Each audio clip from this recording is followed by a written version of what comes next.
7号8号が接近している宮古島の現在です。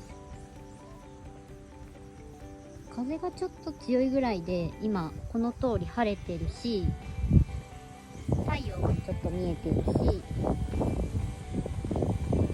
本当に台風来てるのかなって感じです。